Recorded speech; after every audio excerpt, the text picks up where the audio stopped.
Hello and welcome to Barb Talks. Today I'm thinking about the celebrations that we attach to transitions in our lives. And the first transition in our life, of course, is being born. You go through transitions, of course, every year on your birthday.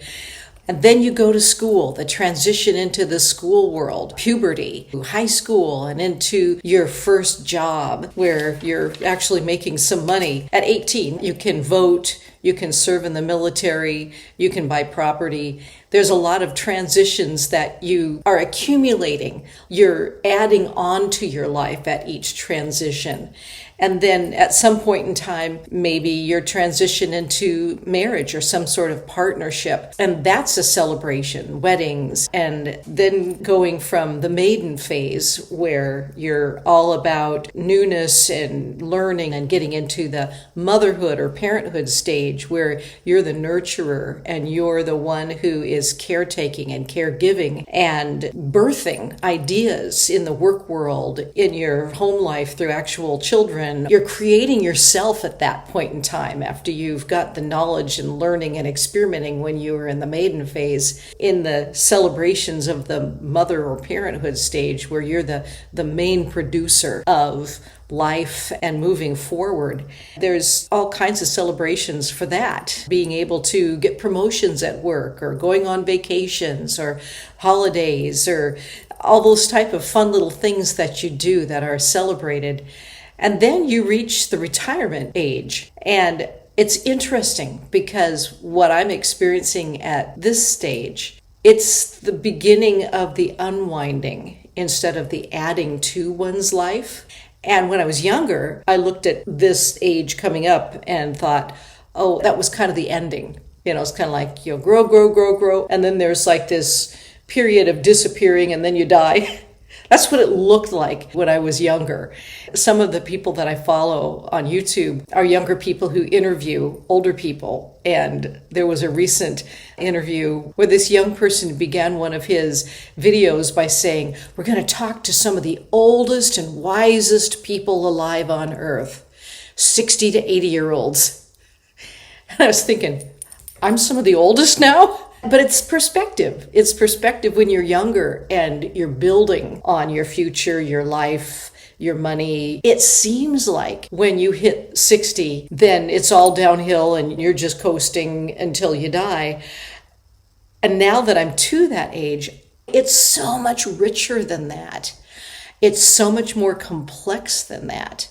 Because at this transition, which you might call the transition for women, it'd be menopause or postmenopause or the crone years. And for both men and women, it would be the elder years, where you've gathered all this information, you've gathered all these experiences, you've taken in and molded all of your past life so far into a capsule of knowledge and experience. And at this stage, you know that you've been through enough things in life that you don't panic as much. You know that things are cyclical instead of linear. I think that's one of the main things that I've been realizing. When I was younger, I thought time was linear. Basically, it went from new to old. And a lot of the life type of graphs that you see, talk about, then life starts decreasing. But when you're in this next phase, the crone phase, where you're in the last third, fourth of your life, you realize, wait a minute, each of these endings is actually a new beginning. It's circular and it's not as scary and it's not as competitive. The mother-parent phase was so competitive and so got to get it done, got to organize. I mean, that middle phase is what society runs on for the most part. That's the engine. And when you are out of that engine, it's like you can look back and see it more clearly for what it is. And when you were in it, you were like, yes, this is it. Then you get out of it and you're going, man, that was a lot of work. And it's a freeing place to be in the crone transition, to be able to value what I learned earlier, but not hold on to everything so tightly. I think part of that manifests through being able to give away actual things at this stage. Some people call it the Swedish death cleaning, where people are going, well, I'm not using these tennis rackets anymore. Maybe I should give them to somebody who can use them. I'm not using the downhill skis. Maybe I can sell them or donate them or give them to somebody who can use them. So you still have the memories. You still have the fun and the experiences, but you don't need the things. They're becoming clutter to trip over, or tchotchkes that you have to dust or take care of, or the big yard that you so enjoyed mowing and tending to when you were in the parent-mother phase. Now that you're in the crone stage, I would rather read or go out with my friends or do just a little gardening, but not the major pruning and the getting down on my hands and knees to weed all the time. I'd rather do yoga or gentle walking. So it's a time to be able to let go of some things. But it's also the beginning of new things, the beginning of going, well, what do I want to do now? How do I want to reinvent myself? I've already done these other things and I want to try something different. I want to change my goals, shake things up a bit, be who I am at this point with the energy and the interests I have now, maybe do some things I hadn't done before. And it wouldn't necessarily be bungee jumping. I sometimes will see ads for these movies. I think there was one not too long ago that Jane Fonda was in, and all these older women were drinking and partying and wanting to carouse with young guys or something. And it's like, no, all of us don't want to do that. Some of us just want to enjoy the time to ourselves now. We want to pamper ourselves and do things that we think are fun, not what other people tell us we need to be doing. We want to do what we want to do. That brings me to the celebration of cronehood. I've been rereading a book that my sister gave me when I was 37 years old. And about every 10 years, I reread it. And every time I do, I'm at a different stage and I get a different perspective from this book. This has been a really invaluable book. I've been rereading again the very last part, which is the postmenopause, because they have everything from the is this menopause to this is menopause to postmenopause. And so the postmenopause part, it's talking about weight-bearing exercises, tinctures and potions and foods to eat to help with bone strength and flexibility, and hormones through herbs, aching joints, heart disease, anti-inflammatories. It has some recipes, but it also has a short bit on a ceremony that you can do to give yourself that closure when it comes to the postmenopause time. And I guess I kind of needed that. I needed that closure. The other thing that I found interesting around this book is it has a lot of poetry and prose in it. And then it has facts, and it has recipes and instructions on how to deal with certain issues that come up with premenopause, menopause, and postmenopause. And when I was in my 30s and 40s, the poetry kind of bugged me.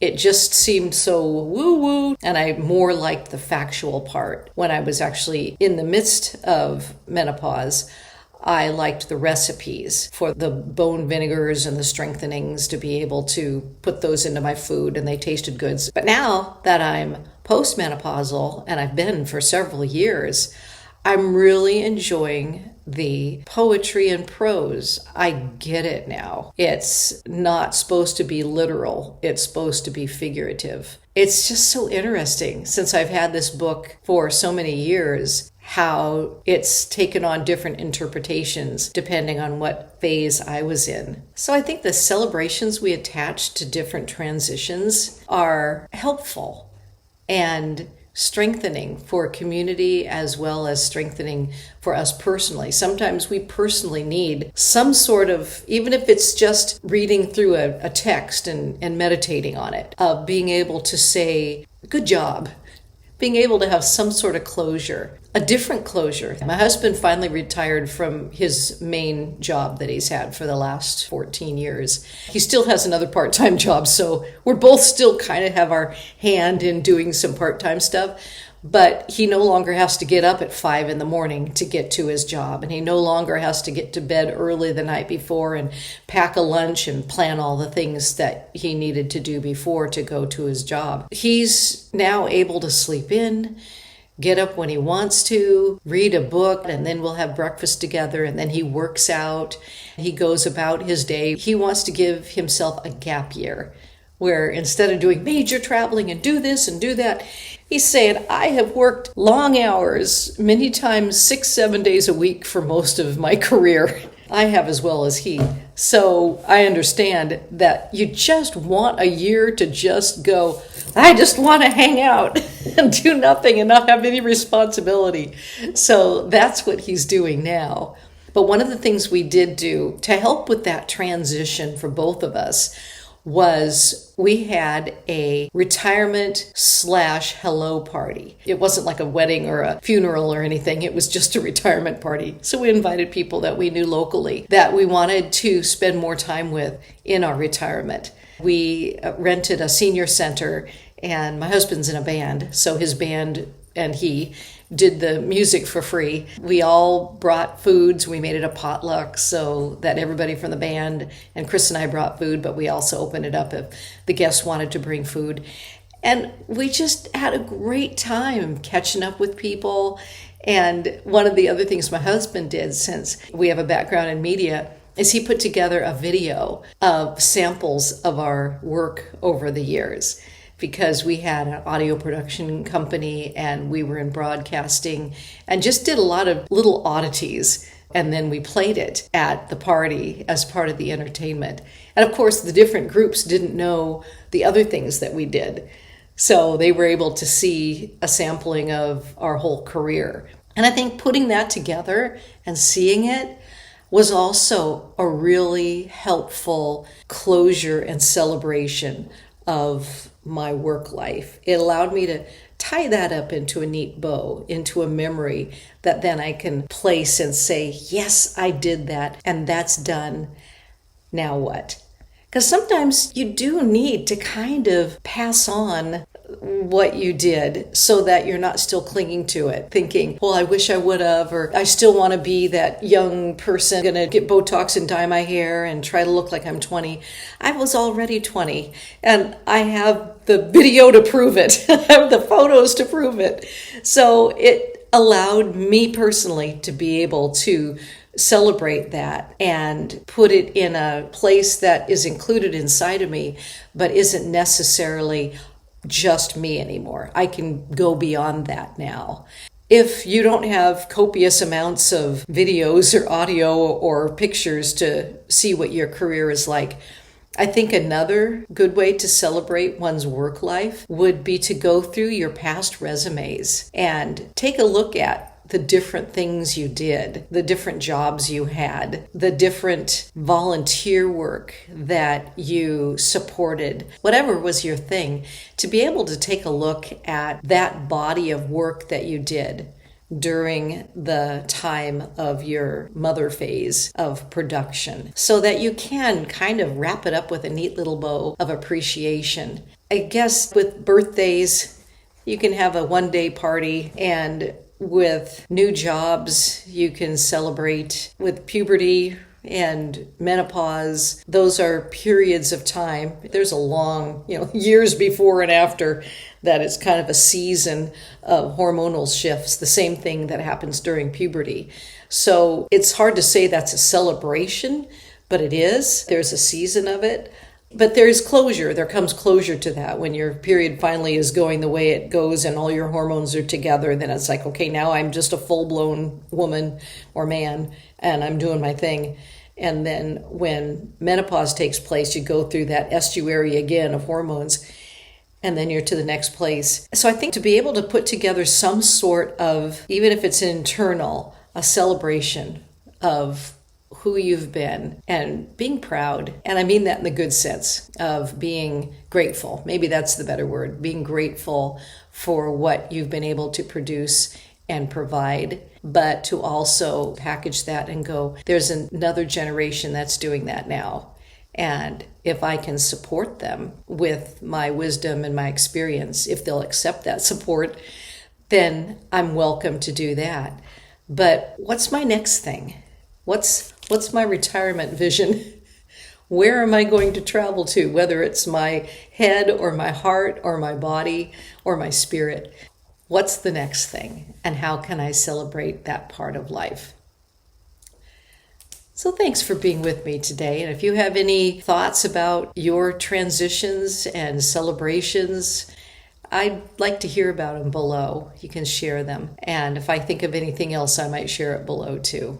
But thanks for being with me today. And thanks for watching Barb Talks. P.S.